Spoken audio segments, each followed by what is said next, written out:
Do it on February 22nd, 2022. I'm joined by Admiral James Stavridis, former Allied Supreme Commander of NATO, former head of America's Southern Command and European Command. Of course, he's retired now. He is the chairman of the board of the Rockefeller Foundation, a partner at the Carlyle Group.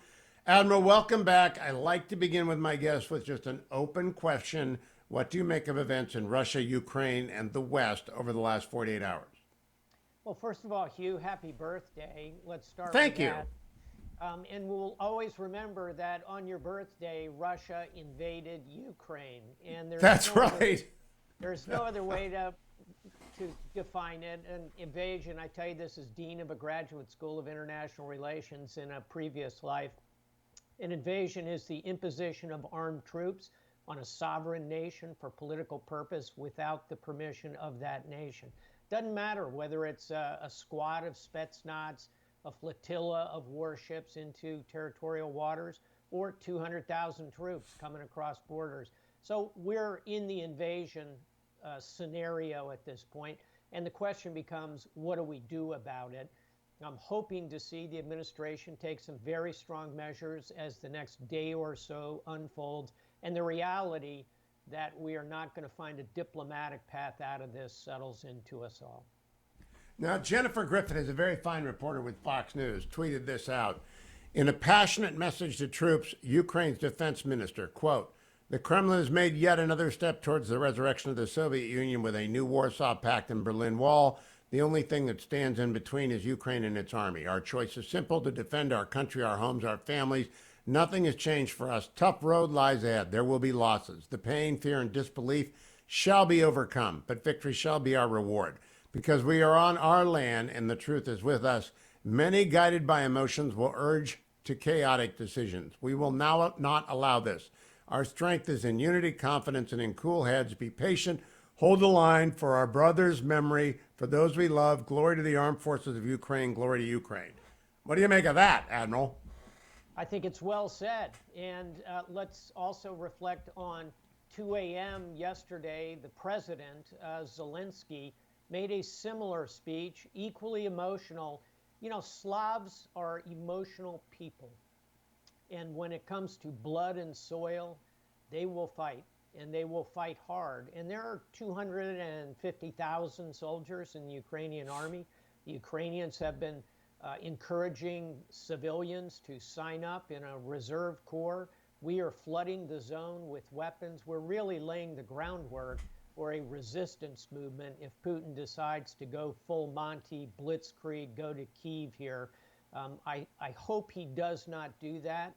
I suspect he will park where he is, create a frozen conflict, as he did in Georgia, as he did in Crimea already.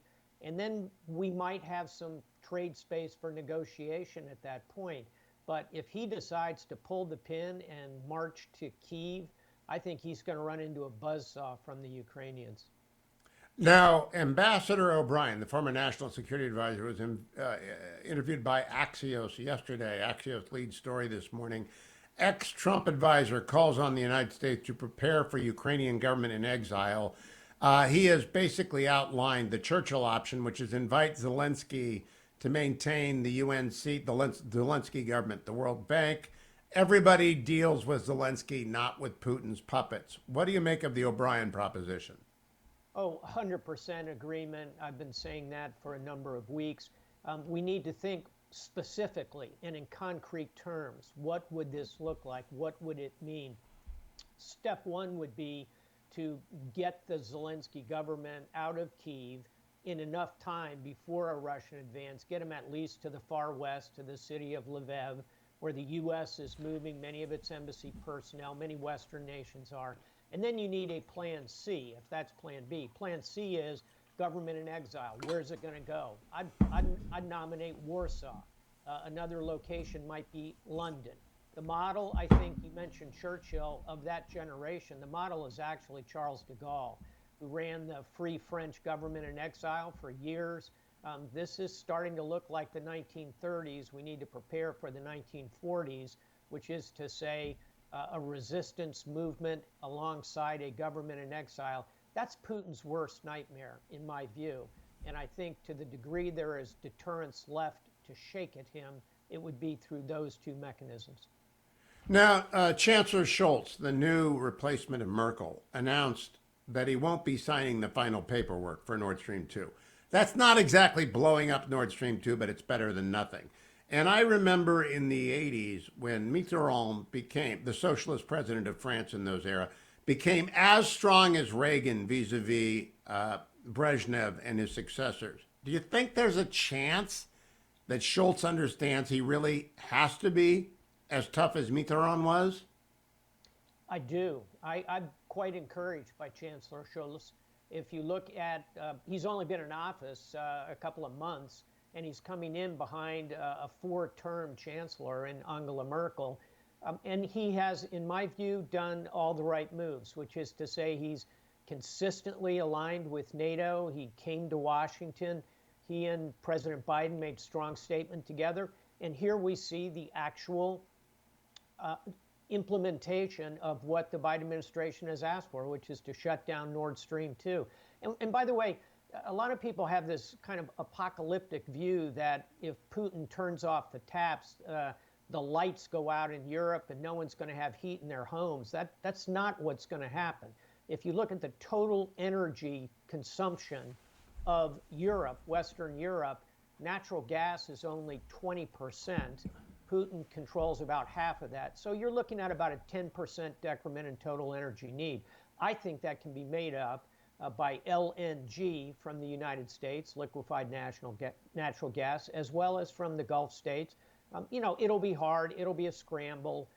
But I think it is survivable. And at the other end of the transaction, Putin, you're taking away a key source of revenue for him. Ain't all bad. And I commend the chancellor for at least doing this interim step of shutting it down. I've said for a long time, if Putin invades Ukraine, ain't going to be nothing whistling through Nord Stream 2 but air for a long time.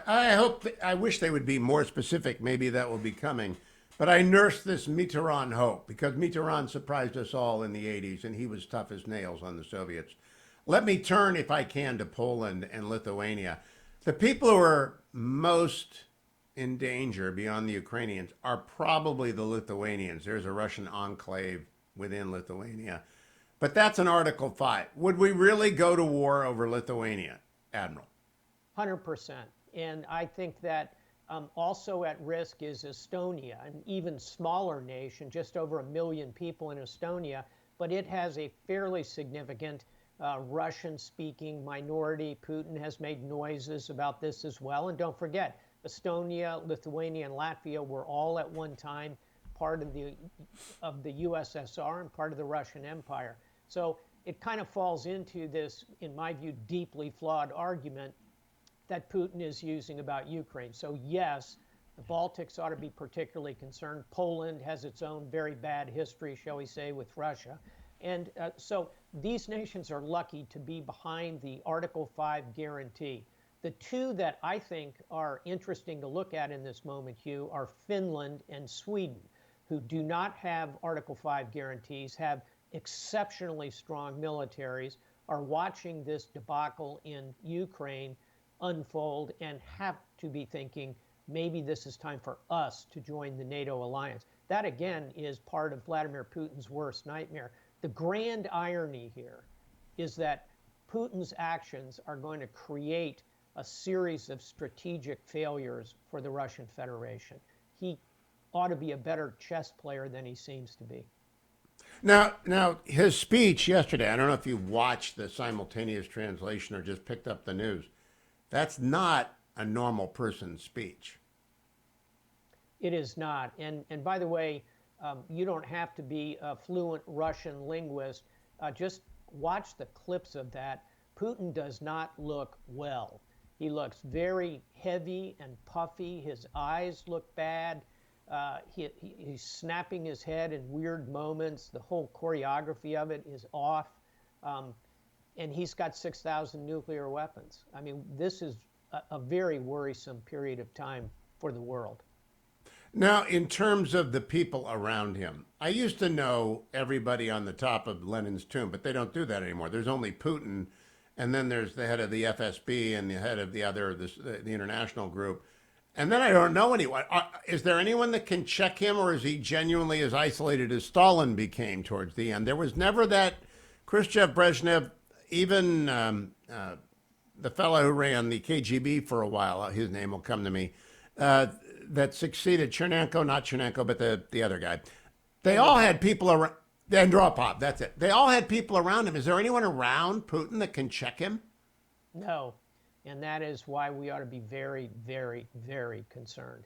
I think there is not only no one who can check him, as far as I can tell, and going back through my own knowledge of our intelligence, there is not only nobody who can check him, there is nobody he listens to. So, again, very dangerous moment. And so you have to make some tactical choices here about how to respond. You want to respond in a way that does not push the world to the brink of a nuclear collision with Russia. On the other hand, I think it is a moment for strength. I think it is a moment for extremely sweeping economic sanctions, arming the Ukrainians, again, preparing for a Ukrainian government in exile to run that resistance. This is not the time to give Vladimir Putin a lot of space on the international stage. You know, Admiral, last question. I've met a few people who have met Putin, and I have their assessments. I don't know if you met Putin when you were head of NATO, did you? Briefly. What do you make it? Who do you compare him to in your reading of history and your reading of modern times? I don't think there's a comparative figure. What I worry about him most deeply is that he seems to be driven by anger and resentment. You know, Napoleon said, a leader is a dealer in hope. Vladimir Putin is a dealer in fear, and that is a bad quality in a leader. And grievance. I mean, that speech yesterday was all grievance. I mean, it's all made up, the history that he made up. I guess Russians don't like the fact that Kyiv is actually older than the Rus, right? It is indeed, and there's a lot of old bad history between Ukrainians and Russians. Putin tends to gloss right over that. You know, for an American audience, what Putin is doing is as if the United States looked to the north at Canada and said, British Columbia and Alberta, two provinces of Canada, they speak the same language. They're kind of like us. Well, they've been intertwined with us. We had fur trappers that operated up there in the 18th century. I guess they really ought to be part of the United States of America. That's roughly the equivalent. You're of what right. he's doing. And he'd add that we took Montreal once, even though we gave it back. Admiral James Stavridis, thank you. Follow him on Twitter, Stavridis J. Follow me, America.